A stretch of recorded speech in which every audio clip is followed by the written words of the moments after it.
New ইয়র্কের জ্যাকসনের থেকে আপনাদের সঙ্গে আছে আমি খালেদ মহিউদ্দিন। জুলাই আন্দোলনের অন্যতম মুখ তিনি। বৈষম্যবিরোধী ছাত্র আন্দোলনের সমন্বয়ক হিসেবে মৃত্যু ঝুঁকি নিয়ে নিপীড়ন সয়ে হাসিনা সরকারের বিরুদ্ধে সোচ্চার ছিলেন 24-এ।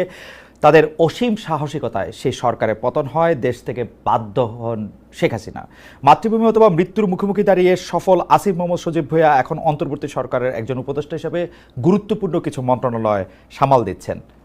এখনও সোচ্চার, রাষ্ট্র সংস্কারের পক্ষে উচ্চকণ্ঠ আছেন জুলাই শহীদ ও জুলাই যোদ্ধাদের অধিকার আদায়ে। নানা বিষয়ে তিনি আলোচনায় থাকছেন, বিতর্ক থাকছে তাকে নিয়ে, তিনি তার জবাবও দিচ্ছেন। অনেক সময় নতুন করে আলোচনায় আসছেন, সবসময়, অনেক সময় না, নতুন করে আলোচনায় থাকছেন সবসময়।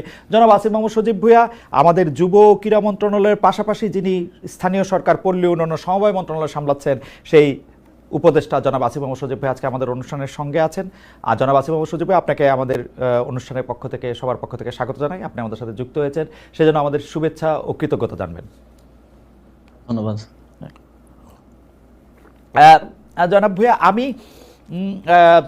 যেহেতু আপনি এই জুলাই আন্দোলন থেকে শুরু করে, মানে এক বছর আগে যে আন্দোলনটা একটা পরিণতি পেয়েছে, সেটা থেকে শুরু করে সরকারে থাকার কারণে আপনি অনেক বিষয়ে কালের সাক্ষী, সেজন্য আপনাকে একটু শুরু থেকেই একটু শুরু করতে চাই।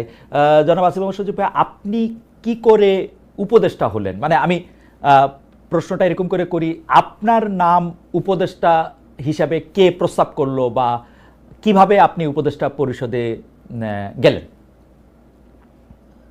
5 আগস্টের পর যখন সরকার গঠন প্রক্রিয়া চলছিল, 5 থেকে 8 আগস্ট এই সময়টাতে, 5 আগস্টে আমরা সবাই একটা জায়গায় তো একমত ছিলাম যে প্রধান উপদেষ্টা হবেন ডক্টর মোহাম্মদ ইউনূস, কিন্তু বাকিদের বিষয়টা ঠিক ছিল না। তবে আমাদের কিংবা তখনকার যারা সমন্বয়ক, সবার একটা এক্সপেরিয়েন্স হচ্ছে, দেখা গেছে আমাদের 69-এর গণঅভ্যুত্থানে ছাত্রদের অবদান আছে, 90-এর গণঅভ্যুত্থানে ছাত্রদের গুরুত্বপূর্ণ অবদান আছে, তারা জীবন দিয়েছে। কিন্তু পরবর্তীতে দেশ গঠন প্রক্রিয়ায় বা সেটাতে ছাত্রদের অংশীদারিত্ব না থাকার কারণে দেখা গেছে যে ছাত্রদের ভাগ্যের আসলে কোনো পরিবর্তন হয় নাই। আর একটা বিষয় ছিল, সেটা হচ্ছে গণঅভ্যুত্থানের পরে আমরা যখন উপদেষ্টাদের তালিকা নিজেরাও করছিলাম, আরো বিভিন্ন জায়গা থেকে স্টেক হোল্ডারদের থেকে নিচ্ছিলাম তালিকা, তো দেখে আমাদেরও অতটা শিওর হতে পারছিলাম না, কারণ আমরা তো তাদেরকে ব্যক্তিগতভাবে চিনতাম না, আমরা হয়তো টিভিতে দেখেছি বা অনেককে দেখিও নাই। শিওর হতে পারছিলাম না যে তারা কতটুকু এই গণঅভ্যুত্থানকে ধারণ করে কাজ করবে। তো সেই জায়গা থেকে আমার যতদূর মনে পড়ে 6 কি 7 আগস্ট, হ্যাঁ, টিএসসি তে আমাদের 158 জন সমন্বয়ক সহ আরো যারা গুরুত্বপূর্ণ ভূমিকা রেখেছিল তাদেরকে নিয়ে একটা বৈঠক ছিল। তো ওই বৈঠকেই মোটামুটি সবাই প্রস্তাব করে যে আমাদের মধ্য থেকে বা ছাত্রদের মধ্য থেকে উপদেষ্টা পরিষদে যাওয়া উচিত।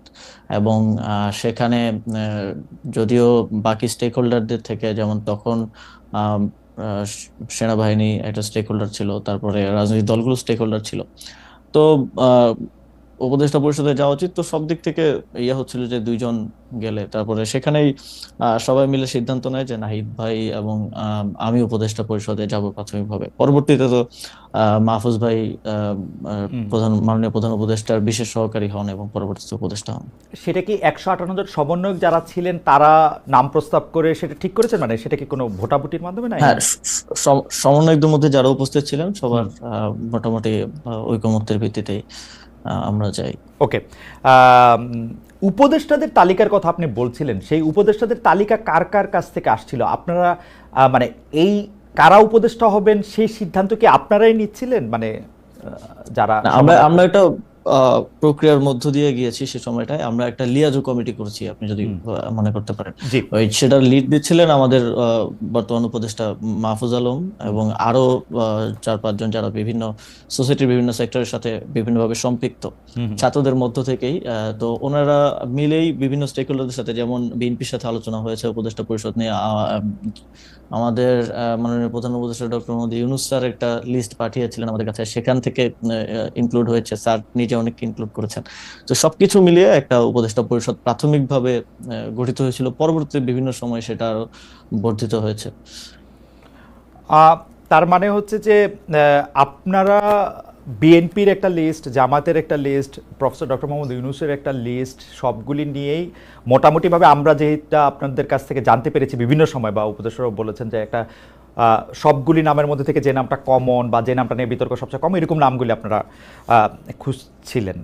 ফাইনালি আপনারা যে উপদেষ্টা পরিষদটা পান, সেই উপদেষ্টা পরিষদটা যেই সময় আপনি শপথ নিলেন, যাদেরকে দেখলেন বা যাদের নাম শুনলেন, সেটা নিয়ে আপনারা মোটামুটি সন্তুষ্ট ছিলেন সেই সময়?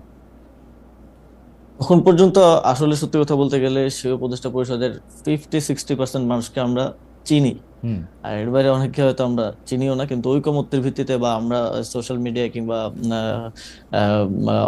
গুগল ঘেটে দেখেছি যে তাদের প্রোফাইল কিরকম। যেমন এমনও অনেকের নাম আসছে যাদের প্রোফাইল বা ব্যাকগ্রাউন্ড একটু প্রবলেমেটিক, তো হুম। আমরা বিভিন্ন জন থেকে খোঁজ নিয়ে তাদের নাম বাদও দিতে হয়েছে। আবার হুম। এমন নাম আসছে যেটা হয়তো বিএনপির পছন্দ হয়নি বা ওকে। এর খুবই রিজিড পজিশন ছিল, সেটাও বাদ দেওয়া হয়েছে। তো এইভাবে একটা সর্বজন গ্রহণযোগ্য একটা উপদেষ্টা পরিষদ বানানোটাই, যাতে করে সবার একটা ইয়ে থাকে, এটাই ছিল উদ্দেশ্য এবং শেষ পর্যন্ত সেটা হয়েছে। মূলত এটা কোঅর্ডিনেট করেছিল মাহফুজ ভাই, হুম। যে লিয়াজু কমিটি হয়েছিল তারাই। কারণ আমাদেরকে আবার অনেকগুলো যারা নেতৃত্বে ছিলেন তাদের অনেকগুলো দিকে আসলে মেনটেন করতে হচ্ছিল। তো আমরা দেখেছি, আমরা অবগত ছিলাম, বাট পুরো জিনিসটা প্রক্রিয়াটা মাহফুজ ভাই সহ ইয়ে করেছিলেন। ওকে।